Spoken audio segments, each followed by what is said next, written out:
We're so excited to have you on this episode. Just so you know, there is some some juice. There's some juice that you don't want children to probably hear if you're driving them to school. Also, you're late, and stop sipping coffee and put on real pants. You're a mom. Get it together. Get it together.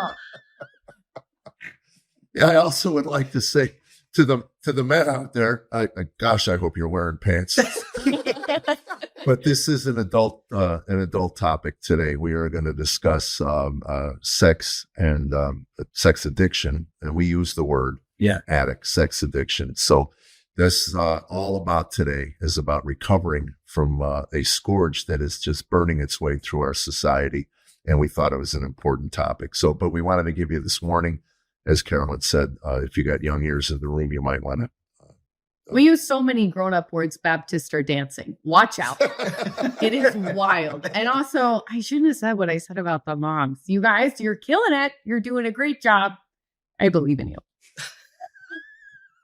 Covers it all. Hey, everybody. This is Jeff Allen. Well, today we have a wonderful guest, a dear friend of mine from many, many years, Mr. Nate Larkin, and the founder of the organization Samson Society, and the author of the book Samson and the Pirate Monks. Is that what it's called? Yeah, that's your personal story. We'll get into that as well. And well, let's get on it, man. So tell me your whole life story. So that, a minute and a half, if you can condense it down. Yeah. And I don't know what Samson.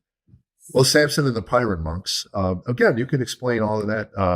Yeah, we'll get there. There. Yeah. But you were a preacher's kid? I was a preacher's kid. Yeah, in a home that didn't have a television, didn't have, we kept ourselves very much apart from the world, right? So, but we did have family devotions every day. And I distinctly remember the story of Samson. And my dad reading from the how thick was the Bible? How was it? Well, this was the Edgar Myers Family Bible Story book with illustrations, so I could see depicted right there, drawn this superhero. My father, we also were not allowed to have comic books, so there was no Superman, there was no Batman, none of that was allowed in our house. Right. So this was my superhero, Samson, this guy with this fabulous physique, and great hair. Yeah. This guy who was irresistible to women and, unbeatable in battle. And I was always small for my age, not very athletic, nearsighted.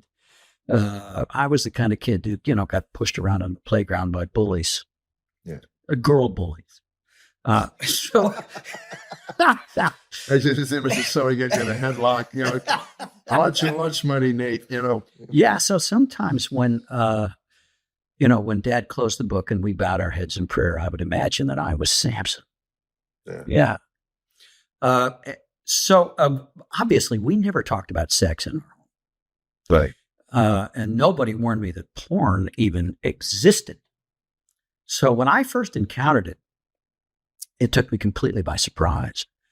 But the fact that we'd never talked about it sent a very powerful message. This is not something we can talk about. I was almost 10 years old. It was shortly after my mother had died. I was in a very vulnerable emotional state anyway, and on the brink of puberty. So naturally, I was fascinated. And also, porn depicts, at least some porn, something that we're wired by God to want. I think every boy, and these days most girls, eventually encounter porn and instinctively likes porn because, again, it depicts something we're wired by God to want, but in a perverted way. All I knew was there was something about this was wrong, and I couldn't tell anybody. Well, am I allowed to ask how old you are? 10. 10. Yeah. No, I mean now. Now I am 67 years old. So you had to work to get it. You had to go rummage fields. This was a long time ago. So this was, I got hooked on porn long before the internet. Yeah. I got hooked on still images, right?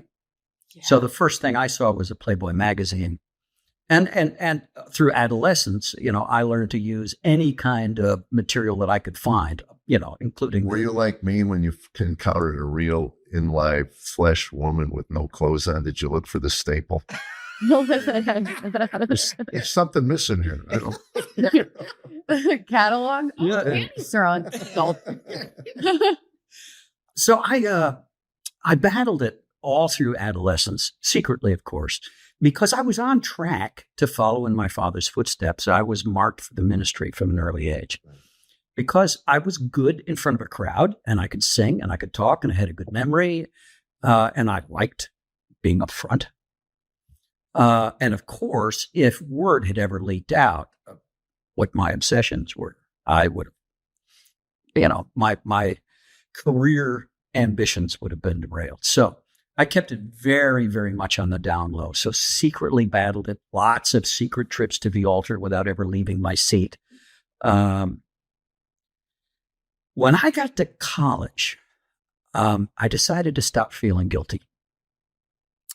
Decided, I needed to join the modern world. I desperately needed sex education. And I thought, what better place to get it than porn?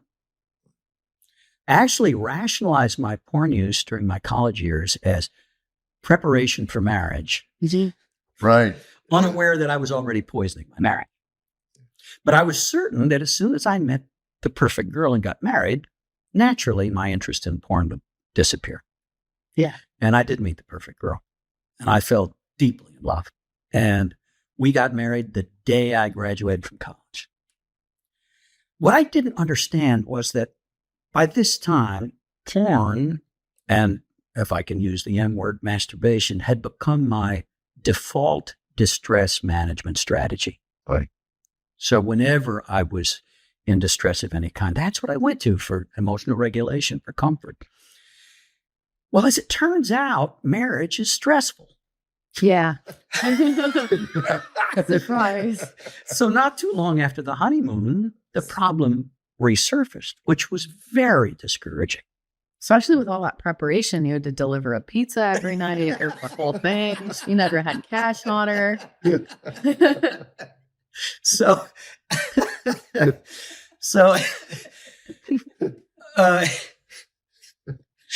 you crack me up.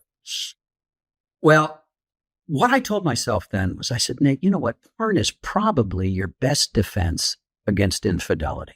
Right. I don't ever want to cheat on Allie. I meant it when I said I'm going to be faithful to you as long as we both show it. And so come to think of it, I'm really being considerate, not burdening her with all my sexual needs. Right. She just doesn't need to know how considerate I'm being. Right. Absolutely. Right. Isn't that so funny how Satan swings that in our brain? I do that kind of stuff all the time. Yeah. I'm like, yeah, I'm being considered. I'm such a good person. Yeah. Absolutely. What I didn't understand was that porn was now programming me, grooming me, setting me up for the next stage. So at this point, for the younger people in their 30s, so you've gone from Playboy to porn, and then porn you had to go to like a Playboy the porn at this point, porn is still Playboy in Penthouse. Yes. Okay, it's all print. Right. We're still in the 70s. So you're not at VHS rental places? Not yet. Yeah. Okay. No. Not yet. I didn't get my first look at the modern moving porn until, ironically, I was in seminary. Oof. Okay. Okay. So I'm going to Princeton Seminary. I come out of class one day and I see a poster on the wall advertising a field trip that's co-sponsored by the seminary and a group called Women Against Pornography. What they propose to do is to take seminarians and spouses, if spouses want to come, into the heart of New York City, into Times Square, on a tour of all the sex businesses. In the 70s. Yeah. Oh, wow. It was a toilet. Yeah. Just so that we can see firsthand how women are exploited by the sex business. And I think this is exactly what I need. I'm a good person. Yeah. I don't want anybody to get hurt. If I can see behind the curtain, I can see how bad it is, I'll stop. I brought Allie along. I got my first look at hardcore porn in a peep show booth with my wife beside me. She put the quarter in. Wow. Now, she was disgusted by what she saw, and in that moment, I was too. In that moment, I could see it was all a sham. Yeah. But at the same time, man, it's like somewhere deep inside me, a door swung open. And it wasn't too many days after that that I started slipping away from school and home and driving down into Trenton, New Jersey. Oh, yeah. To search for a source for my new drug, because, baby, I had found my drug. Never been a drinker, never been a drugger, but I had found my. Now, we now know that porn actually stimulates the same pleasure centers in the brain that cocaine does. Right. We know that over time, it actually changes the brain in the same way that cocaine does. We can see it now on brain scans. Right. Allie couldn't see that, but she could see me drifting away from her emotionally. Mm-hmm. She didn't know what was going wrong. She thought it was her. Right. That sounded like a good explanation to me. Yeah. I went with that. Good. And now I felt terribly guilty for what I was doing. And, I would make valiant efforts to stop. But, and so fast forward a few years. Now we're in South Florida. In one of those periods where I'd managed to quit, what I thought was sobriety was actually just, I was just white knuckle abstinence. Right. But I had enough courage and enough folly at that point, enough pride to think I was now ready to start a church. So I planted a church in South Florida. Oh, I thought you were going to say in Trenton, New Jersey. Nope, in South Florida. Well, as it turns out, church can be stressful. Less stressing than that. So before long, the problem reappeared. Now, I was very, very careful. I was never caught. But I was daily at, back then, it was adult bookstores. I didn't want to bring it home. So it was peep shows and bookstores. Compartmentalize it. Russian is so good at that. Yeah. Yeah. It's a gift. It's a gift. Yeah. What I didn't understand was now I'm essentially sitting in a simulator day after day after day. And it takes a while, but about 3.5 years, 4 years into pastoring. So it's a Christmas Eve. I'm heading into downtown Fort Lauderdale to get things set up for a candlelight service for our little church. We didn't have our own building. We were borrowing a beautiful little Lutheran sanctuary. And my wife and kids we had 3 kids by now. They would follow later. So just coming off of I-95, heading east on Broward Boulevard, it starts to rain. I see a lone female figure ahead of me on the sidewalk. I do what I think is the chivalrous thing to do, and I pull over to offer her a ride out of the rain. I don't know what she's doing until she's in the car and propositioning me. Yeah. And that's when the programming kicked in. I went full automatic. So that was absolutely off. Coming back to consciousness, really, sexual acting out is dissociative behavior. You have to go away from yourself. It is. It's an out of body thing. Oh. People that don't understand that, how could you?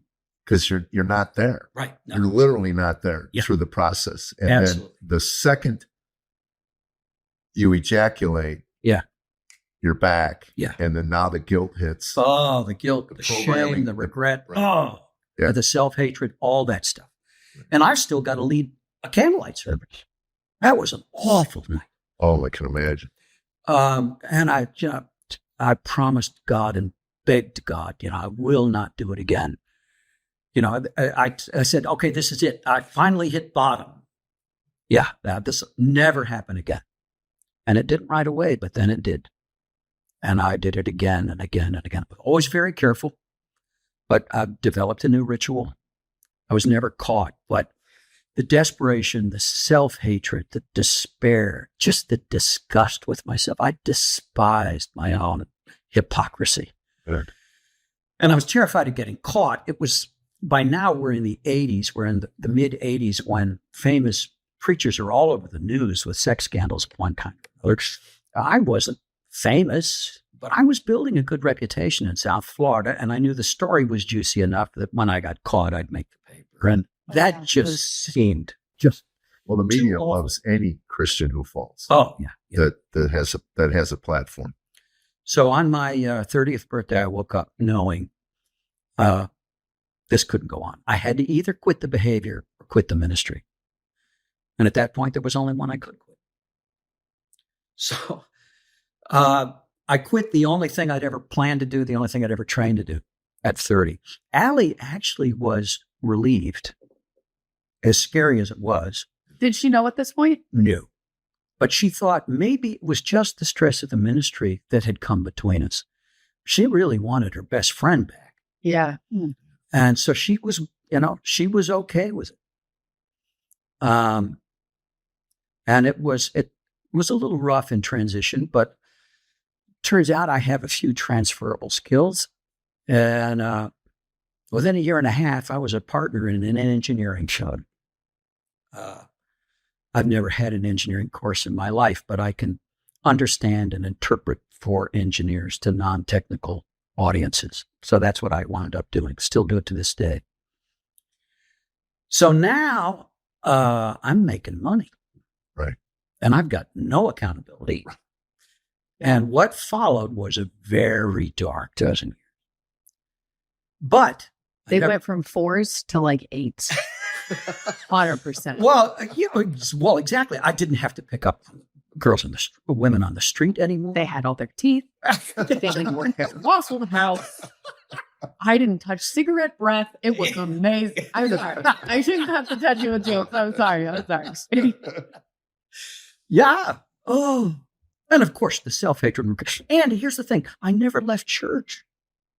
The Sunday after I left the ministry, we joined a church. I loved church. Right. The me I wanted to be, this Saint Nate, this persona that I had developed and cultivated and that people loved, that I loved, the guy I wanted to be all the time. I could be that guy in church. I just couldn't get that guy to breathe on his own for very long. How big a stake is it in the heart when people come over to you and tell you that's who you are? Yeah. Yeah. Oh, you're the way you treat your wife, the compassion, and all this stuff. And in the back of your head, you're thinking, I just acted out. Yeah. Well, and Allie was wonderful. But that's how God uses that stake. I mean, it's just, it's. Yeah. Women would say to my wife, you're so lucky to be married to that guy. And she would, God bless her, she would play along, Yeah, I sure am. He's just the greatest guy. Let's do it between her and Tammy. It must be a joy living with Jeff. Comedian, laughs. Oh, it's a laugh a minute. Especially when he's in the bathroom on the floor in the fetal position. Those are those joyous times that I remember. Yeah. You said Saint Nate, which reminded me of Saint Mary of Egypt, who had sex addiction issues from the time she was like, I want to say 14. Of course, this was a bajillion years ago, but she was like 14 and she would sleep with men. She wouldn't even charge them. She just enjoyed taking them away from their spouses. Oh, yeah. And then she had this come to Jesus moment outside of a church. And anyways, she wandered in her life story. She wandered the desert for 17 years and wandered the desert alone for 17 years and couldn't get the impulse like you're talking about, that just to turn off. Yeah. She was like, I don't understand. I've left everything. Yeah. I'm out here completely away from everyone. Why is this still happening to me? So I just have a question. What is your, how do you explain what happens on the inside when it's like, for me, it's those two people that battle. It's like, this is the person that's trying to get dragged into the pit. And there's this good, joyous, kind, loving person in here. And they're constantly in conflict. Yeah. So how did you? Well, I've come to believe that addiction is a maladaptive response to trauma.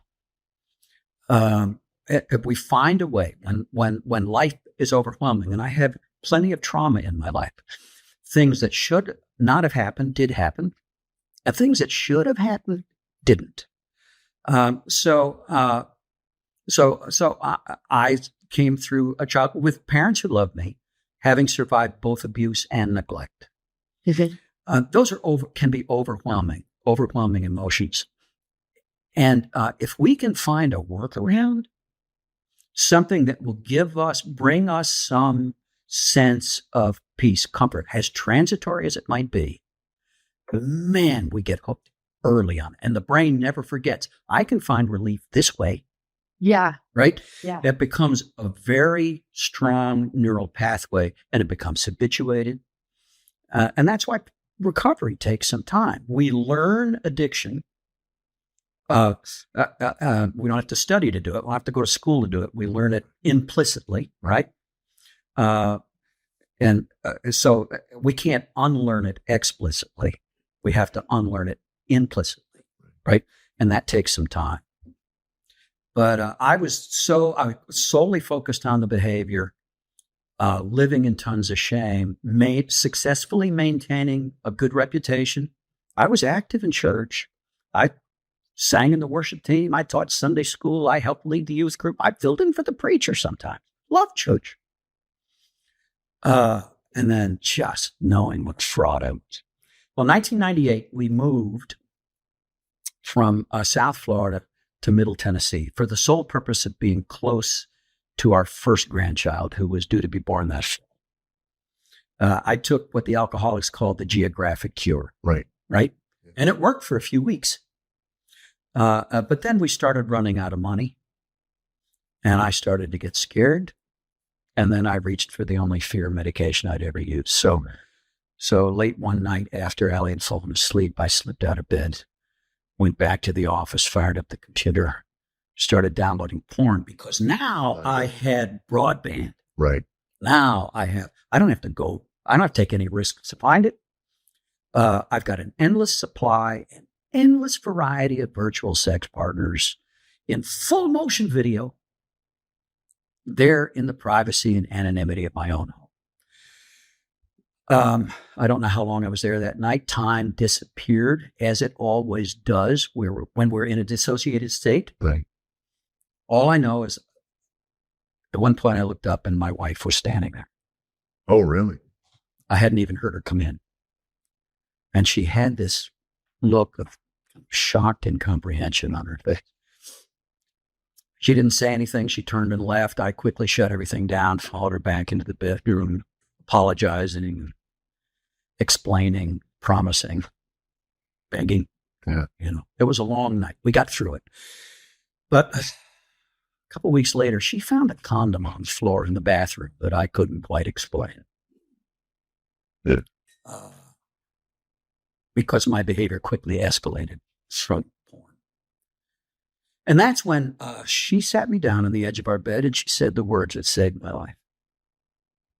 She said, "I'm done."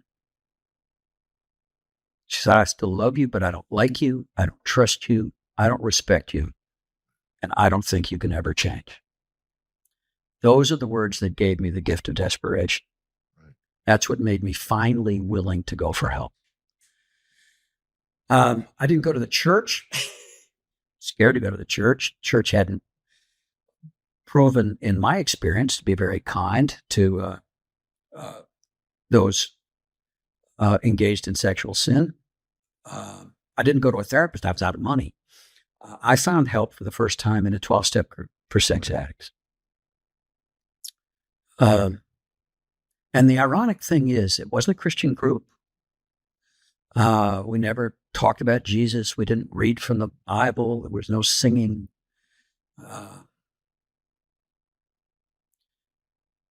And somehow in those rooms, I met God in a whole new way. Right. He got a whole lot bigger. He got a whole lot closer. He got a whole lot kinder. Yeah. And, but I remember coming out of that first meeting, mad, furious, that I'd spent a lifetime in church and I had never been in a room that safe. I'd never heard honesty like that in my life. I never felt that level of empathy, kindness, acceptance. Right. I'd never really heard Jesus like I heard him in that room from a bunch of Samaritans who didn't even seem to know his proper name. They kept referring to him as a higher power. Right. Yeah. But But that was wonderful. I did not, however, have any plan to join the group. I went to that first meeting for research purposes. Right. Right. And one of the things you shared with me, I mean, we've known each other for years. Yeah. And was that you were still acting out on your way to the to the meetings. Yeah. So I started attending the meetings. Right, because you were researching. Right, researching. Exactly. I'm independent study. No grants. No. And I would sometimes act out on my way to meetings. And because I learned that if I go to the meeting first, then I probably wouldn't act out. Well, that's the point. And I think some people listening to this that have, if they've stuck this far, they're probably interested in the recovery side of all of this. Yeah. So they have to understand that it's not this, okay, I go into the meeting and all of a sudden I don't do this anymore. Yeah, no. You know? And, I think I quit drinking 87 times before it finally stuck. And I would just remember that part of your story was, that you'd go into the meeting after hitting the powder or whatever. So I got a problem. But confession after the murder. Yeah. So I really thought at that point that I had an information problem. Right. Okay. I'd spent years searching for the final piece of the puzzle, this key insight, the magic ritual, the silver bullet, whatever it would take for me finally to be able to overcome this compulsion on my own. I thought maybe I'd found the people who had the secret information. But as it turns out, there really isn't any secret information. There's a lot to learn, but it's not secret. And I didn't have an information problem. What I had was a relationship problem. See. I was well known, but nobody knew me. And at that point, I didn't even know myself. But my plan was to set the land speed record for recovery. I'm a fairly smart guy. I'm going to listen closely. I'm going to master the material quickly. I'm going to pass the exam. When am I done with this crap? Oh, yeah. I had that same issue. Yeah. About 3 weeks in AA, I think I'll be done, right? Yeah, exactly. Yeah. Which is why I relapsed. I mean, I slipped like a champ for almost 3 years. Yeah. Enough face plants back into that old behavior, though, and I finally surrendered. Finally decided to join the human race. Become just another bozo on the bus, right? Become as willing to take advice as I was to give advice, as willing to ask for help as I was to give help. And that's when I started to find my feet in recovery. Yeah. So that was what year? So I entered recovery in 1998. So I really started to get sober around 2001. By 2004, I'd lost my shame. I could now talk about it. My wife knew everything. My grown kids knew everything. I talked freely in meetings. I even told my pastor and gave him my phone number and permission to give it to anybody he thought I might be able to help. And my phone immediately started to ring because it turns out I'm far from unique. I thought I was the only guy in church who was failing like this. No. So before I knew it, I'm walking with a dozen guys and doing with them what my sponsor's done with me. And all of us are Christians. And we start to really see the fruits of recovery, that what it's like to walk in this level of vulnerability and honesty and mutual dependence. And that's when, at my wife's suggestion, we decided to start the Samson Society. We called it a mutual aid society for Christian men, not a group for porn and sex addicts exclusively. Right. So it's open to anybody who wants to deal with anything. So we got guys in Samson who come for all kinds of reasons. It might be a battle with drugs or alcohol. It might be gambling. It might be gaming, food, or work, or rage, or even anxiety and depression. The one thing we all have in common is that we have all been, to some degree, isolated. Well, Samson grew very quickly. We got very excited. So excited that in 2007, we put out a book, Samson and the Pirate Monks, which is still more or less the handbook of the Samson Society till somebody writes a better one. published by Thomas Nelson. We were hoping to inspire other guys to do something like what we were doing. Now, since then, more than 600 local groups of the Samson Society had started. Now, those groups did have a high mortality rate, especially during COVID. But fortunately, in 2018, we took the step of starting online meetings. Yeah. Which I resisted for years. Because if there's one thing I know for sure, it's this: recovery requires relationship. Right. The opposite of addiction is connection. And I'd made real connection in rooms where I could see and touch people. And at that point, I didn't think that real relationships could possibly form outside of a shared physical Now, space. initially, was it just men? Yeah. Yeah. And then you've since gone co-ed. So we don't have co-ed meetings yet for Samson, although I have been to an all-female Samson meeting. I know of one in Florida. But our wives have gotten together and started the Sarah Society. Oh. That's a good name. Yeah. So the women who love idiots like us, but need to deal with the betrayal trauma that comes. So they started the Sarah Society just a few years ago. It's actually growing faster than Samson now. Yeah. And what's the line that we have? Healthy relationships with men.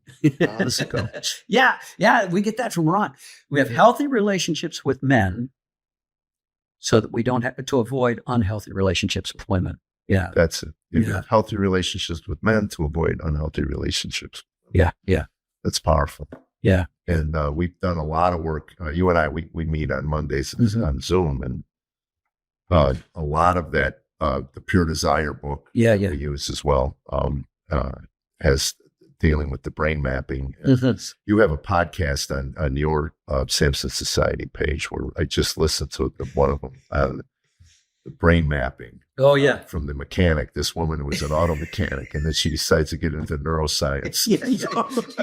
I mean, all kinds. Yeah. In the rooms. So share a little bit about that, the brain mapping. Because that was fascinating to me, because as a cocaine addict, Yeah. that whose porn addiction escalated after giving up cocaine, and I thought I actually gave up cocaine. Yeah. Because I said I didn't have a problem with cocaine, giving it up. Yeah. Because the same mapping Exactly. through the porn. Yeah. And Yeah. so I really did not give up cocaine. I just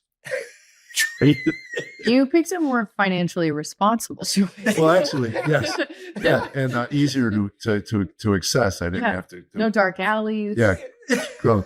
Yeah. You heard fentanyl was on the rise. You're like, I'm getting out. But I'll tell the listener who's watching this, if you really want to have some fun, go in and Google brain mapping from addicts. And it looks like Swiss cheese. Oh, yeah. And then it takes about 2 years, and Paul talks about it, which is, I want to get into the Silas aspect of the Samson Society. But Paul talks about the renewing of the mind. Mm-hmm. And it's interesting, written thousands of years ago, our minds can be renewed. Yeah. But it takes at least 2 years, I think is what I've heard. Yeah. 2 years to kind of. It takes time. Yeah. Yeah. And so Silas is Paul's. Yeah. So what we believe in Samson is that Christianity, properly understood, is actually a team sport, not an individual event. Right. So all of us are colossal failures as solo disciples for a simple reason. Jesus doesn't have any solo disciples, never did. That's never been the plan. He first said, follow me to 2 guys, not just one, quickly added 10 more to them. He came to reconstitute the family of God, to reconcile us to God and to each other. And as believers, we haven't joined an organization. We've been made part of an organism, right? None of us self-sufficient, all of us dependent on each other. So, when somebody joins Samson, they start coming to meetings, and they meet some of the greatest guys in the world. And before a guy knows it, he's got a team. He's got guys who know him, guys he can go to, guys who'll give him input, guys who'll shoot him straight, guys who'll support him. Now, there really always needs to be a lead guy on that team. We call that guy a Silas. In some ways, not unlike a sponsor in AA, but it's very much a peer relationship. So this is the guy that he is in regular contact with, ideally daily contact. And just reaching out to make that contact, to tell the truth to another person, is a spiritual exercise. Absolutely. It's an act of And surrender. it breaks the grip Oh, yeah. of the cycle. I mean, Right. the second you reach out and ask for help, Yeah. that grip is gone. Yeah. Yeah.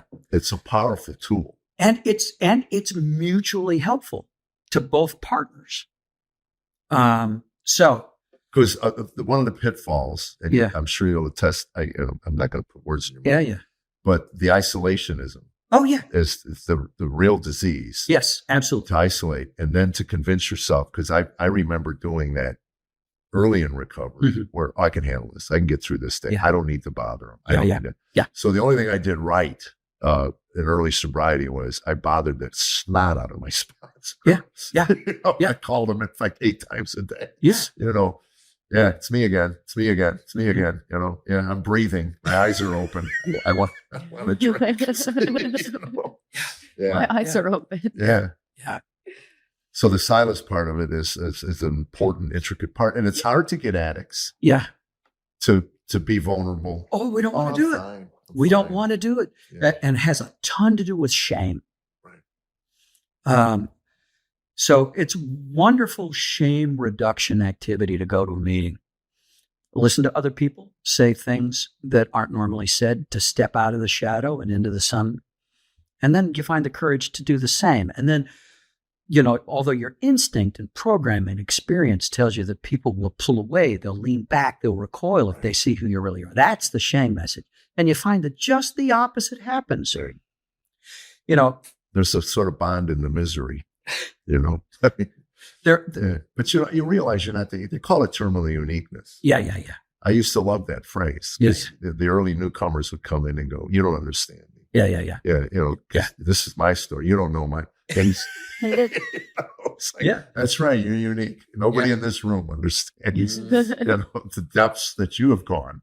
You know, And what amazes me is that, you know, for a few years, Allie was okay with me saying publicly that I was an addict. I actually, at one point, started teaching an adult Bible Sunday school class.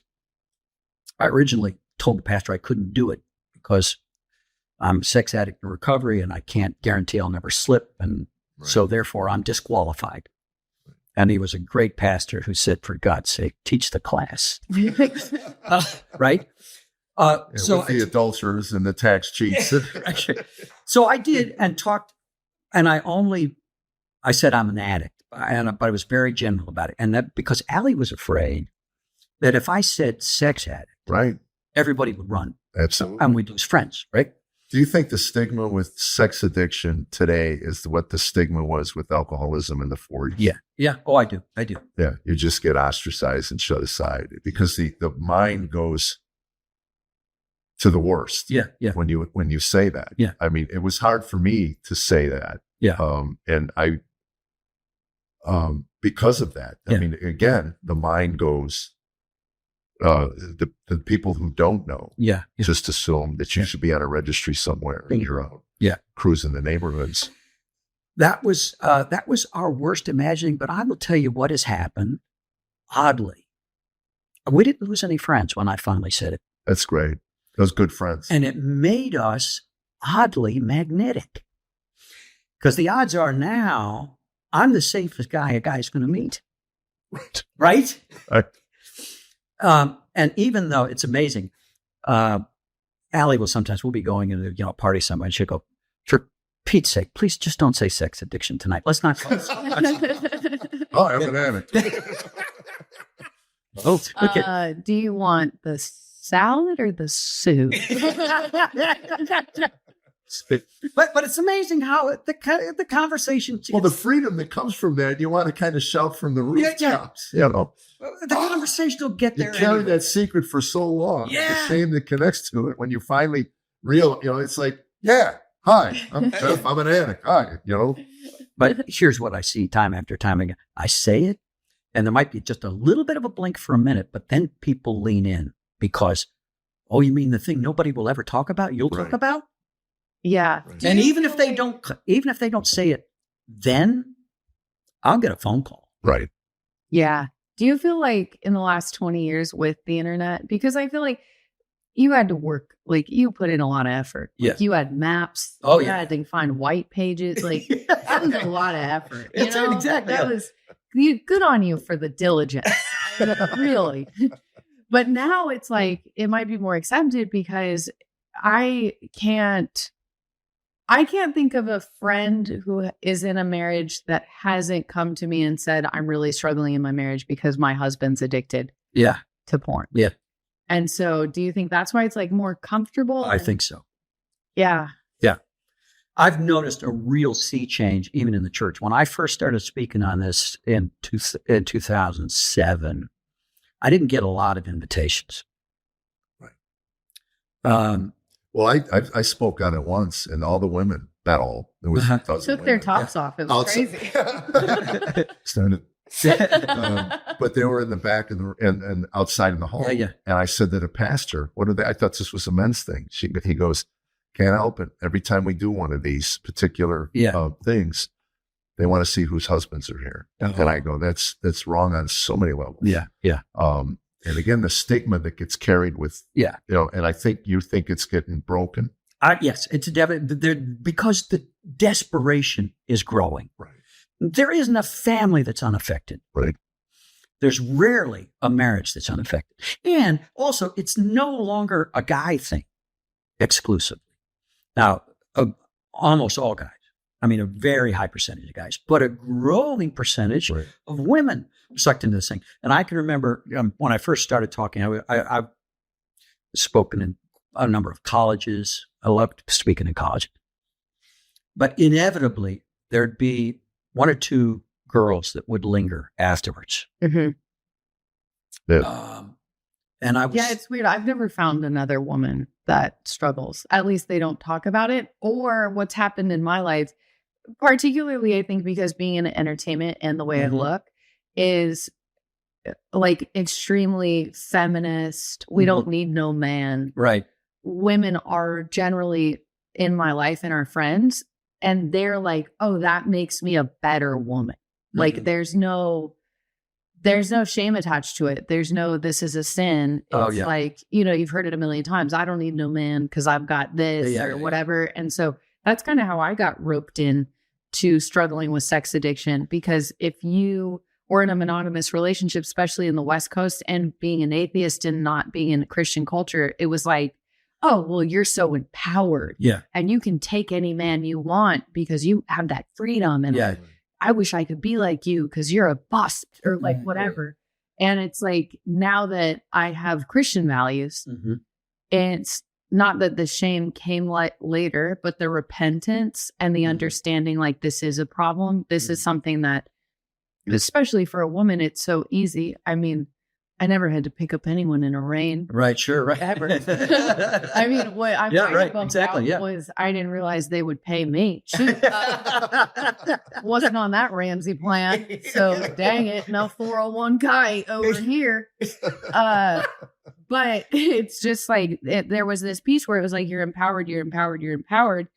And then becoming a Christian much later in life, wanting to then remove this piece from my life.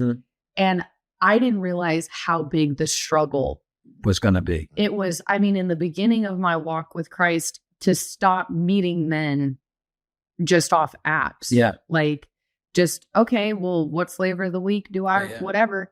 That was a huge step. Sure. Be like, whatever I do, I'm not going to show up anywhere in person. And then it was like, that was step one. And then it was, well, I'm not going to send filthy things anymore. And then that took another year. And then I met my husband now, and it was like, okay, well, I do feel like in the sanctity of marriage that pornography is a type of adultery. And then having that definition of marriage was like a whole new. Sure. Oh my gosh. Because I remember in my last marriage, I got caught one time because he took my car and it was Bluetooth to my phone, and he hadn't even left the driveway. So he starts the car, and then he comes and he's like, what are you doing? And I'm like, oh, I thought you were gone. Sorry. And it was just bad communication in the marriage, because that's a whole nother thing. But then being like, okay, well, I don't want this issue. And then now dwindling it down, dwindling it down. I've gotten to the point where it's like, okay, well, if I'm not looking at anything, but then I know in my heart that going through that spank bank roll of the highlights is adulterous as well. Right. And so it's this constant turmoil of, okay, I was here. Well, I could tell you that there was something to talk about the visual in your head. Yeah. Maybe I'm stepping over my bounds as a husband, but there were times that I can remember making love to Tammy, and I'd look at her and she'd be like, checked out. And I'd look at her and she'd, oh, you're back. Yeah. I don't know where you went. Yeah. But you weren't here and you weren't with me. We weren't. Yeah. And I tell you on my hands how many times after making love where she said, that was wonderful. You were here the whole time. Yeah. You were here. And that's another thing. You finally get off of looking at it, but all those images, right, you can dial up inside at any moment. Which is a barrier to real connection. Well, that's it. And that's the thing we talk about every Monday. Yes, right. We have an intimacy disorder. Right, exactly. That's the thing. Yes. To try to get close.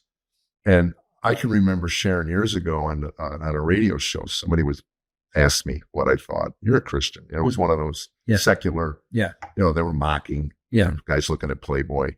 And he says, well, give us your thoughts on pornography. I said, well, simply, I said, it just lays a layer of dirt over my soul. And the more I look, the more dirt. But it keeps me from getting close to my wife, and I just feel like if I don't, then I can get closer to her. And that's the goal. You don't realize the distance until you start getting close. Yeah. And also the pullback. Yeah. Holy cow, that's frightening. Yeah. Yeah. So when you and Allie, I mean, obviously you had years of sobriety. How long did it take? Yeah. To where you felt that connection was? It took a few years. I slept in a closet for the first couple of years. And one of the things that they told me in early recovery that I discounted, I did not believe it. And I found all kinds of Christian support for the opposite view, was they told me, here's the definition of sobriety. It's no sex with self or partners other than the spouse. They said, sex is optional. I went, you are crazy. I honestly classified sex as more important than food and sleep. I'd forego those for sex any day. As essential as air and water, really. Right? And I really thought I would die without it. The idea that somebody could ever live a happy, fulfilled, contented, productive, celibate life, that seemed absolutely impossible. Right. Ridiculous. Until I met some of those people. But I kind of had enforced celibacy early on. I mean, Allie she had no reason to trust me. Right, exactly. Right. And she was dealing with serious betrayal trauma because I had gaslighted that woman so successfully for so long, for 20 years, that it came out of the blue when she found out what I'd really been doing. It was devastating. Yeah. And she was, although she didn't leave, we had an in-house separation. She was never cruel. She kept her distance emotionally, but she was civil, she was kind, and she watched. And she was not going to re-engage lightly. Right. How many years did you sleep in the closet? 2 years. 2 years. Walk in or? Yeah. Walking. But once I put the bed in there, you had to step on the bed to get to the closet. Oh, okay. Oh, there was a bed. Okay. Yeah. I wasn't. Well, it was air mattresses is what it was. Okay. Yeah. I pictured like a Harry Potter. Yeah. But we renewed our vows after 5 years. But by then, here's the thing. To get a little biological here, at the moment of climax, there is a release in the brain of a bonding chemical, oxytocin. It's the same one that's released in the brain of an infant and a mother during breastfeeding. It's the bonding chemical. Now, I had spent years bonding with phantoms and bonding with strangers. Mm-hmm. I had a huge cast of characters. I could go to bed with a cast of thousands. Allie was well aware during those years, and I viewed sex as a performance, as the culture does, Mm-hmm. right? Mm-hmm. With goals in mind. Intimacy for me was solely sexual intimacy. So if I got any signal of encouragement from my wife, I was always swinging for the fences. She knew exactly what I wanted, which was not connection, intimacy. It was sex. I'll tell you what, when I first experienced sexual intimacy and bonding, and there was nobody else in the bedroom, it was so many orders of magnitude better than anything I ever paid for. Like what God intended. Yes. Right. It started dawning on me. I'd spent a few $100,000 on bad sex. Yeah. Right? Yeah. Because there was no connection. Yeah. Yeah, it's just biological. Right. Exactly. And that's it. Yeah. Yeah. Yeah. And we're wired for connection, for intimacy. That's where meaning and fulfillment, that's where it is. That's what we're made for. Well, you were saying how it was an intimacy issue, and then listening to both of you talk about the oxytocin for me, and I don't know if this is a lot of females that struggle with sex addiction or just me, but it was like, it's just you, Carol. It was just you're alone on this island. I was always looking for somebody to not abandon me. Yep. Like I just didn't want to be abandoned. And so I would have that bonding. And then I would be like, oh, well, maybe I'll just be so great that he'll pick me and he'll love me. And I'll finally have someone that loves me and I won't be alone anymore. And then what was so sick about it was I knew subconsciously that they'd just reject me in some way or another. So I'd either reject them extremely cruelly to hurt them first, or I would allow them to reject me if I wanted like a second hookup or would you actually want to go out and have dinner? And then when they would reject me, it would just solidify everything I thought about myself, that I am worthless, that I am not good enough, and all of that. Yeah, you can almost hear the demonic going, see, I told you. I told you. Yeah. It's like this. Why do you have to keep testing this? Yeah. You are worthless, you know? Yeah. I am so grateful. I have real sympathy right now. I do we do a newcomer meeting, virtual newcomer meeting every day on SamsonSociety.com. I do one a week. And I've noticed over time, we've been doing them now for 7 years, that the demographic is starting to skew younger. I'm getting more and more younger folks. That's great. Yeah. I don't know how to break this to you, Nate, but that's because you're getting older. No, actually, What do you mean? Because I entered recovery at 42, I initially thought you had to be at least 40 to get it. Right. Oh my gosh. But now I'm encountering Well, the digital thing has brought kids. This. They've been on hardcore porn since they were 8. That's like when I got into AA, they said that cocaine is speeding up the bottoming out process. Yes. Yeah. You know, you used to have to wait till you had fatty liver disease before you got into AA. Yeah. And same now with the digital porn. That's what's happening. Starting at 8, 9, 10, and it's rewiring the brain. So I'm in meetings with guys in their early to mid 20s who are ready to quit. I've been trying for years to quit, don't know how to do it. They feel doomed. They're never going to be able to have a relationship. It may very well, they've tried it. It'll mess up. I'll tell you what, it's messing up young men physiologically. The rates of erectile dysfunction have gone for that, in that age, males 18 to 30 has gone from a historically stable 2% to 30% since the advent of tube sites, streaming video, and the iPhone. What's wild is like, do you remember Viagra? Like it was so like, these old ancient men. Yeah. And now it's like every young guy's podcast, everything is sponsored by Bluetooth. Just Bluetooth all the time. Right. It's so wild. And my son, he's 15. And it's so funny how much the world started to pivot. Because I remember my parents telling me, like, you know, you don't drink and you don't do drugs and you don't mess with those things. I never told my son that. I was like, you have an iPhone, you don't touch porn. Like from 8 years old on, it was like this really open conversation. Kids might try to show you something. Yeah. And then once you see it, that brain chemistry starts to change. And he started public school today, actually. And I'm like, that's my biggest fear. I'm like, vape, do coke. Please.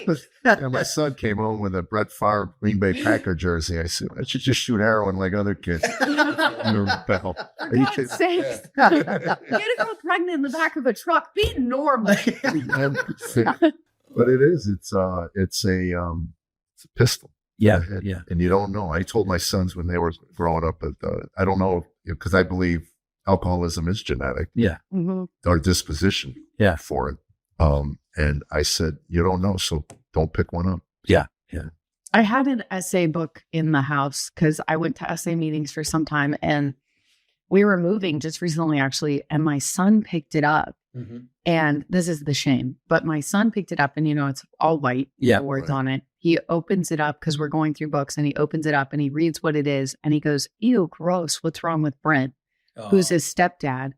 And then I had too much shame to admit, it's me, it's your mom. Yeah. Like, I didn't want him to view me that way. Yeah. And it's just that shame. And then essay meetings, I wanted to bring this up because as a woman, I tell Jeff all the time, it's so hard to go to essay meetings because in two ways. One, you walk in and I would dress like a homeless bag lady because I didn't want to, that doesn't help. Right. Not that I'm like a hot stench anyways, but I dress like a homeless bag lady and kind of like, problem. Like I didn't know what to do and I didn't want to be anybody's stumbling block. And the dudes would still look at me like, I've seen this movie. I'm ready. I've been waiting for this. And then, you know, after the meeting would be like, oh, we don't have any other females here, but if you want, call me anytime or text me. Not a bad idea. And then the first meeting I went to, I fell for it because I felt like I was sincere.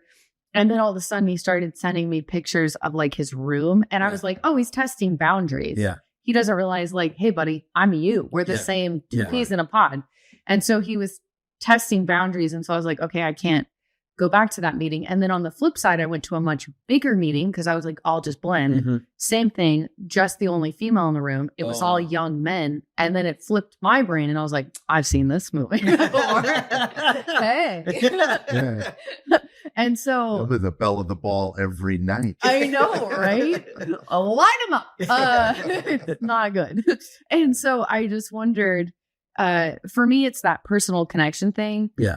Do you look for female meetings in person? You said earlier, like, oh no, I really like the Zoom meetings now. Yeah. Does, forgive me, dyslexia, Samson? Yeah. Help me. Samson Society. Society. I was like, center, society, Okay. scholar, like dyslexia.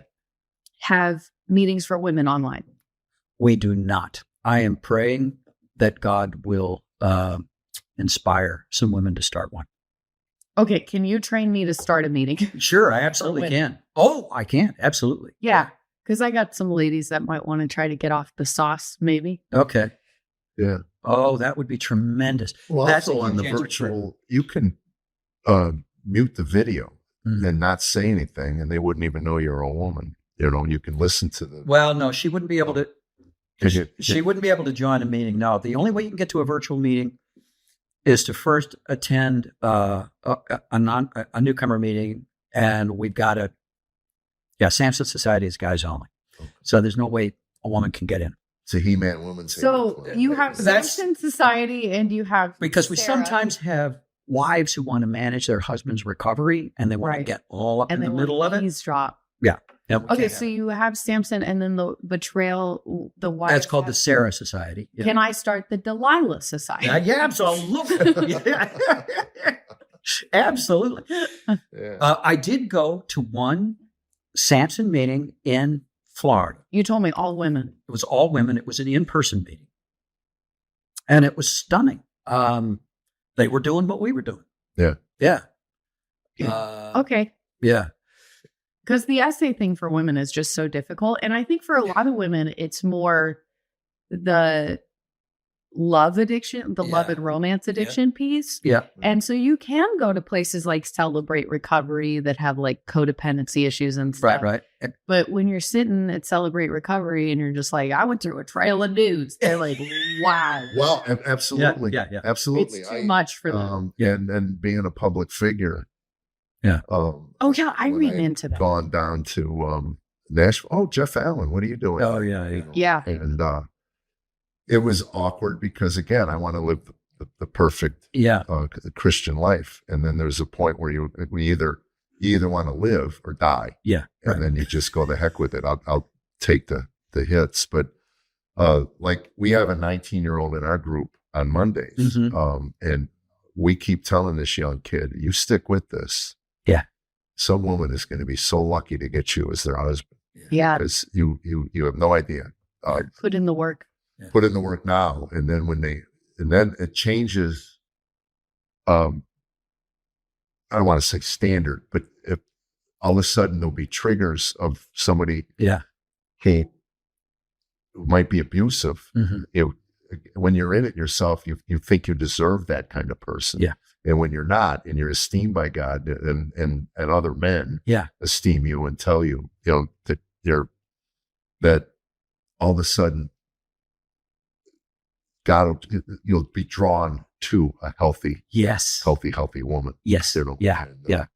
I can't, I think of what Tammy and I have been through just because of me for all these years. And she's even said it when we saw the Song of Solomon series on what God wanted from love, sex, and marriage, the ideal. And she just cries for that. Because, that wasn't the life that we led, But it can get better. And that's the point I want to make through this whole podcast was that there is help and there is it is worth the work. Because I've had those days where you're sitting in a hotel room the same month and I'm tired of this. You're laying on the ground and you go, and your brain is going, pick up the call, pick up the phone, pick up the phone, pick up the phone. Oh, I can do this. And then finally I pick up the phone and then it just goes away.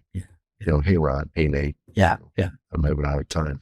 You were talking about you and Tammy, and my priest told myself and my husband this the other day. And I think you would know the scripture because I'm going to butcher it, but it's something like everything that's eaten by locusts will be. Oh yeah. God will restore, what the locusts have eaten. Yeah. I think there's so much truth in that. It's amazing. I remember, doing my first step with my first sponsor, and I tell him this ugly story of my sexual acting out as much as I can remember. And I finished it all up and he looks at me and he goes, Nate, do you know what your biggest problem is? He said, your biggest problem is that you think sex is your problem. I didn't get it, He goes, well, look, it's a problem. It's a big problem. You have to stop and you can't stop on your own. God's going to have to do it. He'll probably use us in the process. But if you think that just stopping that behavior is going to fix you and make you happy, you're crazy. It's like whack-a-mole. Yeah. He says, in fact, if you do manage somehow to stop this by sheer force of will and nothing else changes, you'll become more miserable and more miserable to be around than you are today. And you'll find something else. Because he said, sex isn't your problem. Sex is your favorite solution. It's the medication that you've been using all these years to numb the pain caused by your deeper problems. He said, Nate, you have much more healing and much more repenting to do than you know. Yeah. So as time goes by, we'll be talking about wounds and traumas. And we'll be talking about pride and unbelief and fear and anger and resentment, self-pity and self-centeredness. He said, Nate, you're in for a full life makeover. Wow. Yeah. Welcome to the great adventure. And he was right. It has been a great adventure. And the changes are, which are still underway. I'm far from finished, but, Allie says, as awful as those first 20 years were, she'd take them in a heartbeat to get where we are today.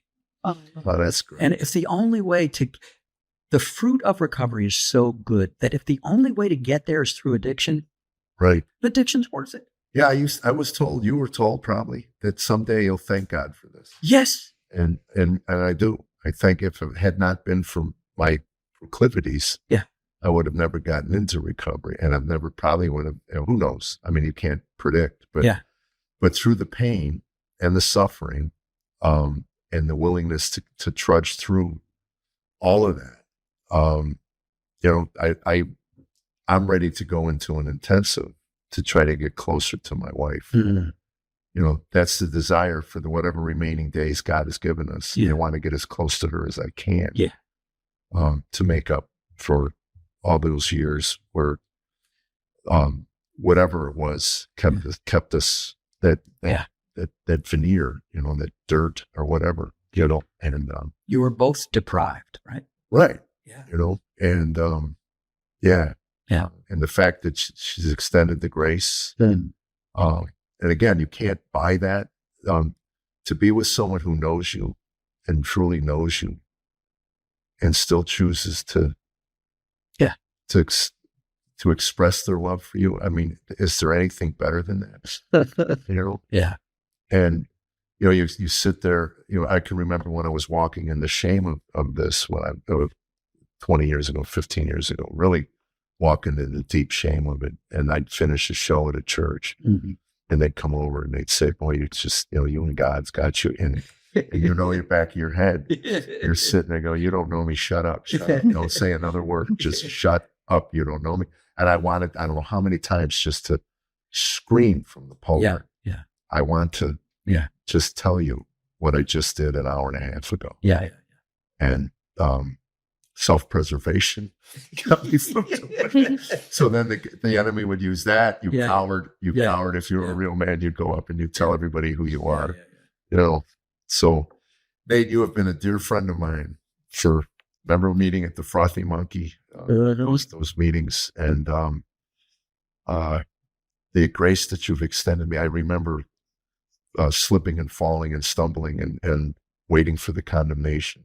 Oh, yeah. And it never came. No. And again, if you don't have a relationship like this in your life as a man, I highly recommend Samson Society. You can start online. Just go to samsonsociety.com.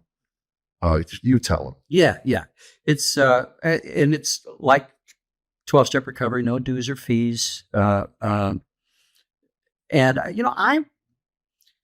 I'll tell you what, the virtual meetings defied my expectations. I didn't think that guys could possibly get as close in virtual meetings as fast as they do in local meetings. I love local meetings. I'm still a big advocate of local face-to-face. You still go out for a beer afterwards? I've stopped drinking. I know you've stopped drinking. I've stopped drinking, but I still go out afterwards for a meeting after the meeting. Yeah, absolutely. Yeah. Strangely, in a lot of cases, it now appears that the relationships actually seem to form faster online. Guys get honest quicker. And I think it might have something to do with the perceived safety of the digital distance. This is not a guy who's, my wife's not going to run into his wife. We're miles apart. This is safe. We do regional retreats and big national retreat and international retreats every year. And my favorite part of the retreat is always watching guys hug their best friend for the first time. Oh, because they've been online. Oh, yeah. Oh, my gosh. That's so cool. Oh, That's great. Yeah. and I get to see it over and over again. I wonder if the level of intimacy they've had with a relationship with the internet is why that mask is almost gone. Maybe. Because it's like you were saying how it's trained your brain. My brain just kicked into what it knows. So it's like, well, if I can be this intimate and this act out with the computer, then it's like, oh, well, these guys, I already have this safety. Yeah. I don't know. Yeah, I don't Was this out? I'm doing my first one. I've known you all these years. You never bothered to tell me. When you're traveling, Jeff, you can get on the internet and do these meetings. And so anyway, I've just found them. I think I'm going to Columbus tomorrow. There's one at noon. I think. Okay. I'm not sure if I get in time. It's noon central, or is all time central? Or Yeah, on the website they're all time central. okay. You mean the Lord's time? the Lord. The online The guys. best time. Now, we now have guys in over 100 countries. Tell the story. I'm Yeah. sorry. But- I want to get this in. A cool story about the Jesuit with Lazarus. Oh, yeah. This was the coolest thing. Why we need to be in community. And he was a first time. Yeah. First time he'd heard about the Samson Society a few days before our international retreat in Italy. Yeah. And he had a position of great responsibility in Rome. But he came to the meeting, and I came for the weekend, came to the retreat. Wonderful guy. And during the sharing time toward the end of the retreat, he was Irish, had a beautiful Irish brogue, and he said, that what we've done here, he says, it reminds me of the story of Jesus and the resurrection of Lazarus. He said, there was Lazarus just dead. And Jesus came and called him forth, called him to life, said, Lazarus, come forth. And Lazarus came out of the tomb. But he was all wrapped up in the grave clothes. And Jesus didn't take away his grave clothes. He said to his friends, unwrap him and let him go. He says, I think that's what we've been doing here this weekend. We've been unwrapping each other. And isn't that great? It's beautiful and really good Irish accent. Oh, thank you very much. It's very good. Yeah. Want to be impressed? Very good. Anyway, I heard that today. I was listening to one of your podcasts, and after you listen to ours, you can go to his, but not before. But first, That's the like pirate and one. subscribe to ours. Like and subscribe to ours. And where can people reach you outside of just SamsonSociety.com? You speak. I know you're headed down to a big convention. Yeah. Down in Florida. Yeah, to speak. Yep. Who's the keynote? I'll be with Russell Brand. Yes. Russell Brand. Yes. The big keynote is Russell Brand. Okay. That's a pretty big deal. Yeah. It's weird you guys are at a boat convention. Yeah. You know what? My personal email is nate@natelarkin.com, and people can contact me there anytime. That's great. Yeah. And believe me, he's a good person to know. And if you ever get a chance to see him speak in public, it's great. But it's much better to call you a friend, man. I feel the same way. God bless I you really treasure your for friendship. everything you've done in my life. Yeah. Thank you. And thank you for introducing me to this charming woman. Oh, she's great. Yeah. Hey, go on. Stocking cap and all. I know, right? I'm throwing my hair out. Oh, are you? There's a lot going under there. Oh, yeah, a lot going on. A lot going on. We are here every week and subscribe somewhere. And we only survive on your sharing. So if you like what you heard, share it. And certainly this one, if you have someone in your life, please share this. And once again, I say to the addict that's watching this, you're not alone. There's help out there, and you cannot recover alone. You just can't. It's just not the way. God didn't set it up that way. So find a brother, find a group, find a way to go. And we'd love to hear your stories. So email us and send it to Nate at NateLarkin.com. Awesome. I'm sure he would love to hear. I would, yeah. If you've been touched by this, it encourages us all in our walk. So thank you. God bless you. And we will see you next week. Stay safe.